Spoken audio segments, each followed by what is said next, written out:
And now, tonight's presentation of radio's outstanding theater of thrills, Suspense. Tonight, the story of a little girl and the terror in a vacant lot. We call it The Screaming Woman. So now, starring Sherry Jackson, here is tonight's suspense play, The Screaming Woman.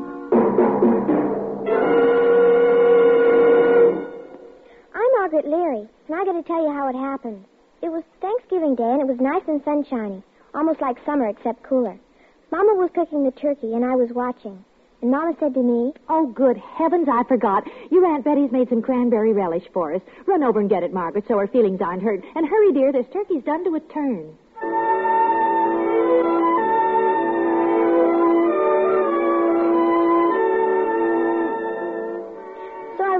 Betty's, and on the way back I took a shortcut through Mr. Kelly's loft.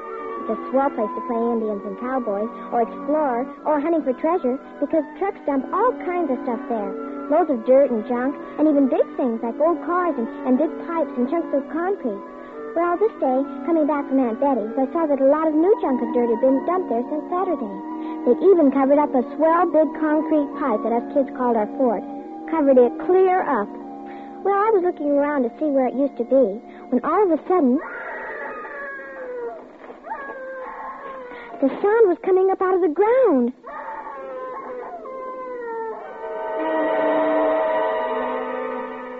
A woman was buried under the junk and dirt and glass, and she was screaming all wild and horrible for someone to dig her out.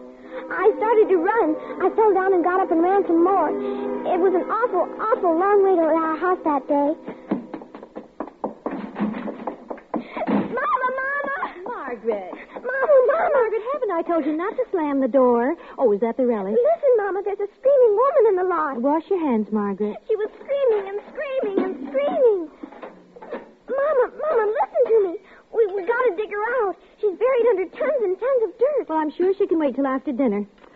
Oh, honestly, next year, I swear I'm going to buy a bigger platter. Mama, don't you believe me? You gotta believe me. Oh, look, honey, I've got a million things to do. Oh, good gosh, look at you. How'd you get your knees so dirty? Well, running back from the lot. Well, never mind. Scoot and tell your dad we're about to eat.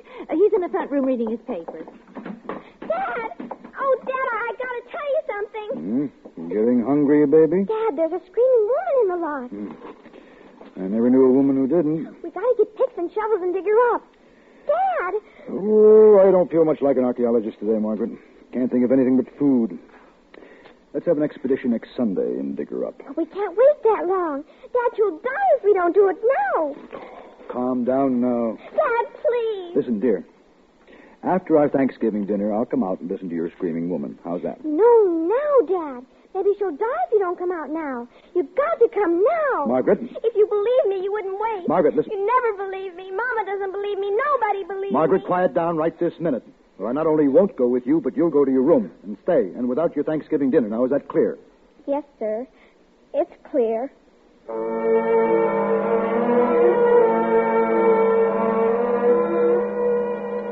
Margaret, you heard Mother. Don't gobble.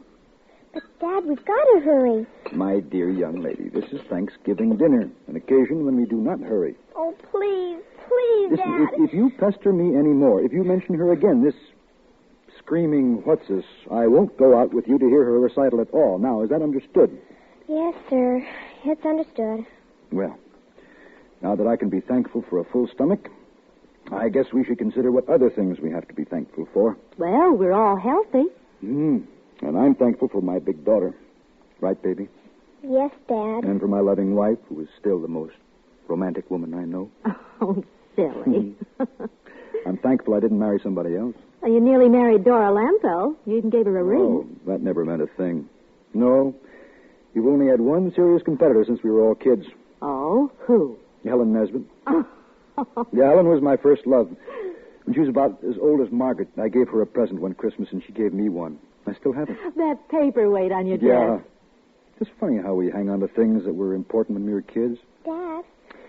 Now, just a little longer, Margaret. Oh, Dad, Oh, please. go on, dear. You'd better take her out to the lot before she collapses. Okay. Come on, Margaret. Let's hear this wailing banshee of yours.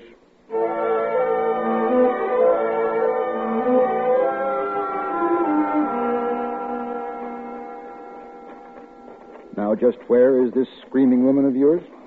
Lead me to her. Over here, where our fort used to be. The fort? The big concrete pipe. It's all covered up now. Kelly is really getting this lot filled in. All right, where's the lady? Right about here, Dad. Listen. Don't hear a thing except the wind. You better button your sweater, Margaret. Listen. No, it's the trolley over on Aspen Street. Hey there! Screaming woman! Hey! I'm afraid your screaming woman's let you down. But she was here, Dad. Right under where they've dumped all this dirt. I heard her screaming and screaming and screaming like she was underneath in the fort.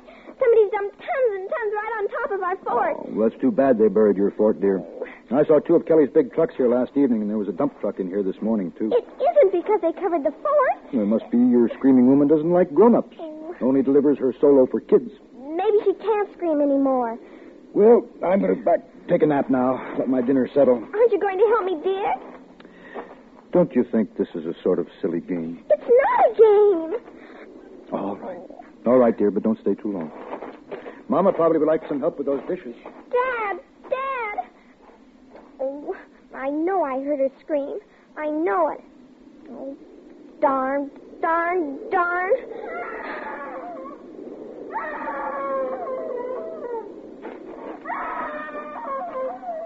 You are there. Hey, screaming woman.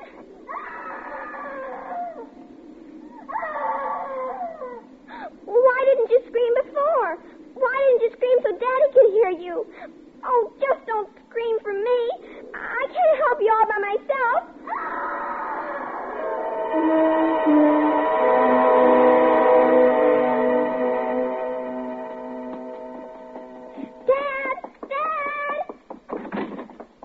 Dad, she's screaming again. Right after you left, she started to scream. You've got to come back. Oh, there now, Margaret. Come here.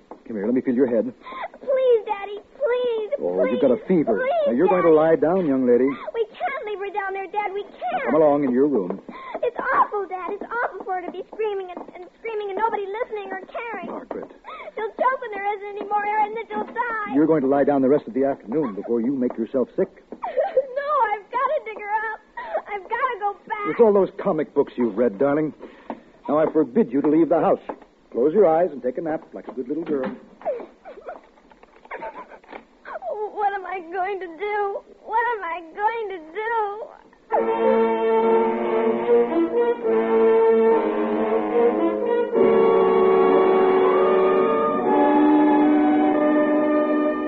You are listening to The Screaming Woman, tonight's presentation in radio's outstanding theater of thrills, Suspense.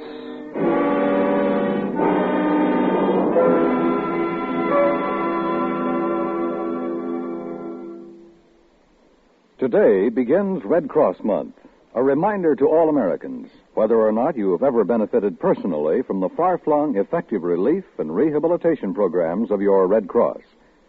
Your month of March donation to the Red Cross, which you are urged to make, will keep Red Cross activities in progress.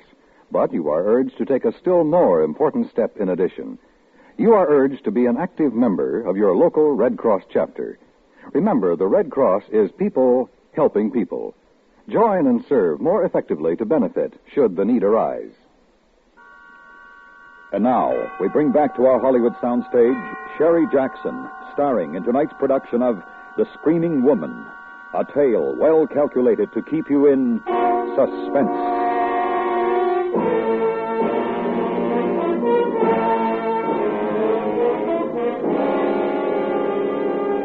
After a while, I stopped crying.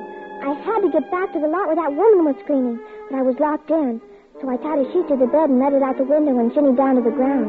Then I ran to the garage and got shovels and ran to the empty lot. The sun was almost down and it was getting cold. I started to dig fast. Hi, Maggie. It was Dippy Smith. He goes to my school. What you digging for? For a screaming woman. She's down on the ground, and I'm going to dig her up. You can help me dig, Dippy. There's an extra shovel. I don't hear nothing. Well, listen. Just listen. No, I don't hear nothing. Well, just wait. You will. Gee, did you hear it? Hey, that's okay. Do it again. Do what again? The scream. Do it again. Go on. I'll give you this Aggie if you teach me to do it. Hot dog! Did you get that ventriloquist book for $10 from the Magic Company? You got one of those tin things in your mouth? I won't tell you unless you help me dig. Okay, swell. Give me the shovel. Hot dog! And you gotta dig fast, like this.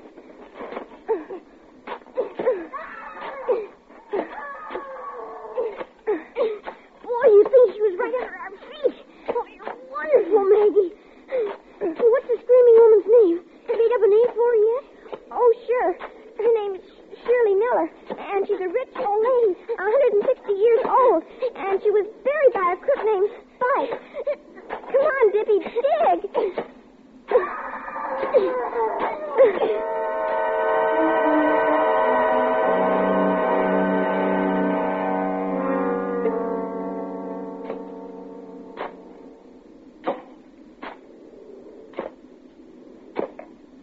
Keep digging. We can't stop. Oh, I'm tired. I think I'll go home. Dippy, there really is a woman buried there. Oh, sure. Don't you believe me? I wasn't throwing my voice. Honest, I wasn't, Dippy. Hey, you couldn't talk and scream together. There really is a woman here. That's what I told you. Come on, let's dig. How's she breathing, do you think? I think she's in the fort. Remember? Sure, that's where she is. 5 or 6 of us kids could get in it, so it's big enough. Hey, what do you kids think you're doing? Oh, hello, Mr. Kelly. I'm tired of chasing you out of this lot. If one of you get hurt, maybe your folks would sue me. But, Mr. Kelly, there's a woman screaming. You kids beat it, you hear? Yes, sir. But listen, Mr. Kelly. Don't you hear her? There. I don't hear anything, and neither do you. Now beat it. Come on, Maggie. Oh, Mr. Kelly, somebody's got to dig her Don't up. argue with me, or I'll phone your folks. This is my property. Do I have to put up a fence? Why should I spend money to keep people off my property? I put up a fence. Dippy, it's him. He's the one. Huh? He murdered Mrs. Kelly. He hit her on the head and stuck her in the fort and dumped clods of dirt on top. But she wasn't dead. She came to. Well, you saw him. He stood right there when she screamed and wouldn't pay any attention. Hey, that's right. He stood right there and lied to us. What do we do, Maggie? There's only one thing to do. We'll phone the police and tell them to come and arrest Mr. Kelly.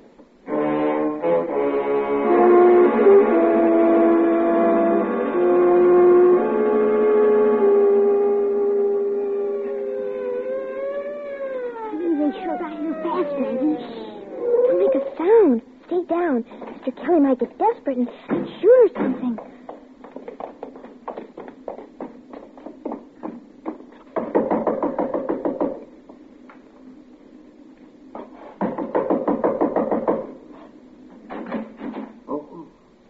Oh, yes? Officer? You, Mr. Kelly? Yes, sir. Well, what can I do for you? Is Mrs. Kelly at home this evening? Why, sure. May I see her, sir? Why, sure. Hey, Anna! What's up? Well, we got a call. Oh, good evening, ma'am. What is it, officer? Well, I'm sorry, folks. We got a call that Mrs. Kelly was buried alive in some empty lot. Well, It sounded like some kid calling, but we had to make sure. We always check. I can't understand. Kids, those blasted kids! If I ever catch them, I'll break their necks. Maggie, tease it.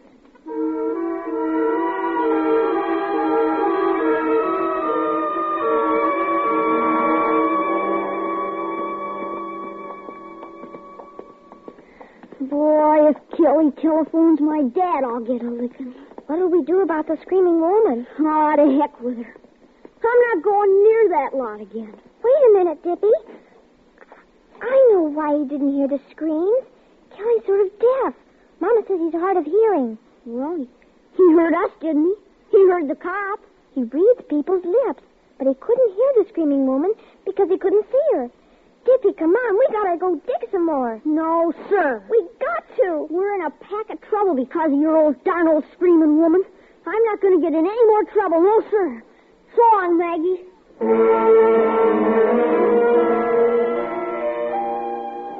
And he went off and left me all alone. It was dark now, and Dad would be hunting for me. If he found me, I'd get a licking and be put to bed, and then nobody would help the screaming woman at all. There was only one last thing to do, to go all over the neighborhood from house to house and find out who was missing. So I rang bells and knocked, but everybody was home, and I was about to give up when I came to the Nesbitt's house. The house was quiet, like nobody was home. I saw a dim, spooky light inside somewhere. So I just kept knocking and knocking and knocking. What do you want? Nothing, Mr. Nesbitt. I want to see Mrs. Nesbitt. She's not here. She's going to the store. Oh. Then she ought to be back pretty quick. I'll come in and wait. Hey, wait a minute. I'll just sit down here and wait. I sure like a rocking chair. Don't mind me. Go right ahead doing whatever you were doing, Mr. Nesbitt. I wasn't doing anything. Oh. It looks like you were packing or something with all those boxes and trunks around. Going away? No. Mrs. Nesbitt's been sorting things out, getting rid of a lot of stuff. Oh. Burning it up in the fireplace. Oh, yeah. That's right. Dad always burns our junk out in the alley. Cloth smells awful when it burns. I think Look, kid, Helen may have gone on from the store to visit a friend. Well, if she doesn't come soon, I'll leave. Yeah, and I'll tell her you were here. What did you want to see her about? Oh, nothing much. Hey, that's too bad. What? I guess you lost the key to that box. You had to break the lock. It was broken already. I bet your folks don't know where you are, kid. No, sir. They think I'm in bed. What friend did Mrs. Nesbitt go visit? I don't know. Look, kid, I ought to tell you. She won't be back tonight. Oh? No. She went to the store, like I said, but she was going from there over to Beechwood to visit her mother on the bus. She'll be gone 2 or 3 days. Oh, that's a shame. Right. Mama was expecting Mrs. Nesbitt to come over tomorrow. Maybe just so. You better not tell your mother. You see, it's kind of a secret about Helen going away. She doesn't want people to know for a while. Oh. You know how to keep a secret, kid. I guess so. I'll give you something for not telling. I'll give you a reward now. Let's see here. All right. Here's something for a kid. A doll. A doll? Yeah. Helen was going to give it to you. I heard her say when she was sorting this stuff. I'll give this to the little Leary girl. That's funny. Mrs. Nesbitt always calls me Margaret. Well, sure. That's what she said. Margaret. Yeah, you see, it's quite a doll. Old-fashioned. It's made of leather, and the face is china. Something. You see? Uh-huh. Thank you, Mr. Nesbitt. It's a reward for not saying anything about Helen being gone, you understand? Now, come on. I'll step on the porch light. Mr. Nesbitt, I saw your dump truck in the lot this morning. What do you mean? Were you in the lot this morning? No, I was home. I looked out the window. Please, Mr. Nesbitt, let go of my You been arm. playing out there today, answer me. Don't! That hurts. I wasn't playing. It's no fun now with the fort covered up and... The fort? What's that? Nothing. Nothing, Mr. Nesbitt. Tell me what you're talking about. Nothing but that old concrete pipe. You know something. That's why you came here. You've been snooping around that lot and you found out something. What do you know? I don't know anything. Let me go. Mr. Nesbitt, if you don't let me go... Hey, come back. Come back, kid. I'll give you something else. Come back, kid. Come back. Mr. Nesbitt yelled because I kicked him and bit his hand. Then I ran, but I heard him run after me. It was dark and quiet and scary on the street, and more scary out there in the lot. I ran straight across the place where I'd heard the screaming, and it was so quiet. And all of a sudden there was a man in the lot, right in front of me. Margaret, stop. Oh, Dad. Margaret, where have you been? Do you have any idea how your mama's worried? Do you know how late it is? Dad, he's after me. We've been up and down alleys and clear down to Clark Street. I was about to call the police. The screaming woman. It's Mrs. Nesbitt who's down there. I'm going to give you a good licking. Mr. Nesbitt, her. Now he wants to kill me. I've had all of this idiotic talk I can stand. It's true. He said she's gone away, and he was burning her things. You've got to believe. Margaret, that's enough. Now stop it right now. What have you got there? Where did you get that doll? Mr. Nestor. I gave it to her, Leary. The kid stopped by the house, and I remembered Helen said she wanted to throw it away. Helen said to throw it away. He's lying, Dad. He gave it to me so I wouldn't tell about her. It was locked up in a box. He didn't have a key. He broke it open. She's a high-strung kid, Leary. All the stuff she was telling me. He's lying, Dad. Why are you lying, Charlie? Lying? Well, how do you get that? Helen was going to give it to Margaret on her birthday. She told me so. It was a present I gave her a long time ago. She wouldn't have thrown it away any more than I'd thrown away the paperweight she gave me. Why are you lying, Charlie? I'm not. Don't look at me like that, Leary. As God is my witness.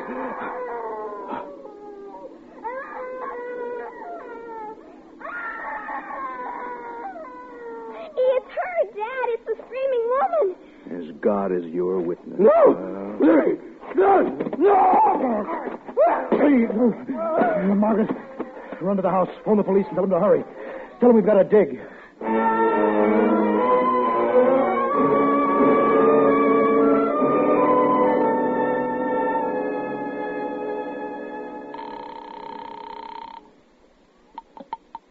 Hello?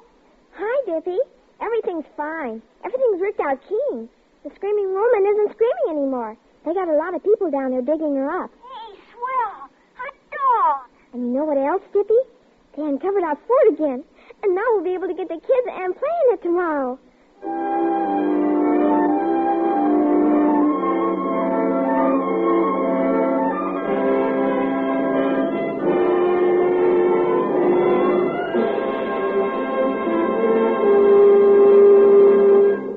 Suspense, in which Sherry Jackson starred in The Screaming Woman by Ray Bradbury.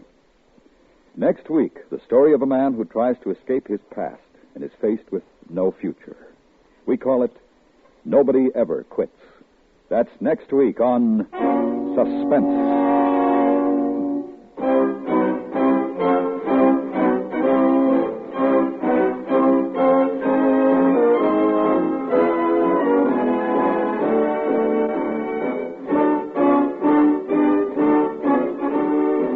Suspense is produced and transcribed by Anthony Ellis. Adaptation was by Sylvia Richards.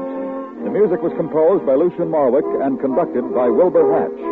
Featured in the cast were Paula Winslow, John Daner, Richard Beals, Howard McNear, Joe Cranston, Herb Butterfield, and Eve McVeigh.